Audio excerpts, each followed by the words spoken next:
La baisse du tabagisme en France, un adolescent qui pirate Apple et de l'eau vieille de 20 000 ans. Nous sommes le mercredi 29 mai, je suis Pauline Morsley, bonjour à toutes et à tous. Voici votre concentré d'actualité scientifique sélectionné par Maxi-Science. La différence entre l'homme des cavernes et nous, c'est le résultat de la science. Et ce n'est pas une opinion, c'est de la science. Notre monde n'est pas si moche. Une bonne nouvelle pour nos poumons. Santé publique France l'annonce dans un rapport, les Français sont 600 000 de moins à fumer du tabac cette année. Selon l'agence de santé, le nombre de vapoteurs est lui à la hausse, ils sont 500 000 à être passés à la cigarette électronique en 2018. À cette diminution du nombre de fumeurs vient s'ajouter le million de fumeurs en moins déjà enregistrés entre 2016 et 2017. Tabac toujours. Des scientifiques de l'université de Stanford aux États-Unis ont révélé dans une étude que comme la cigarette, les liquides de cigarette électronique étaient aussi mauvais pour le cœur.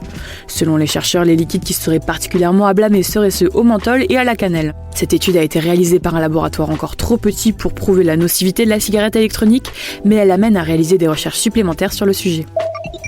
Un adolescent de 13 ans a tenté de pirater Apple pour s'y faire embaucher. Une tentative qui a débouché par un procès pour l'adolescent qui a aujourd'hui 17 ans.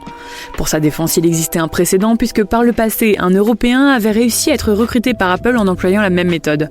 Pas de chance pour l'ado qui s'en sort avec un avertissement et une mise à l'épreuve de 9 mois. Des scientifiques viennent de faire une incroyable découverte au cœur des Maldives. Ils ont identifié de l'eau datant de la dernière ère glaciaire. Vieux de 20 000 ans, ces échantillons vont nous permettre d'en apprendre plus sur notre Terre à cette époque. Grâce à ces données, les chercheurs espèrent en effet reconstruire la circulation océanique et les conditions météo qui existaient alors. C'est tout pour aujourd'hui. Si vous avez aimé cette version raccourcie du podcast, n'hésitez pas à nous donner votre avis sur les réseaux sociaux. En attendant, on vous dit à demain pour de nouvelles actualités scientifiques. Voilà. Il ne reste plus qu'à vous remercier de votre attention. Au revoir.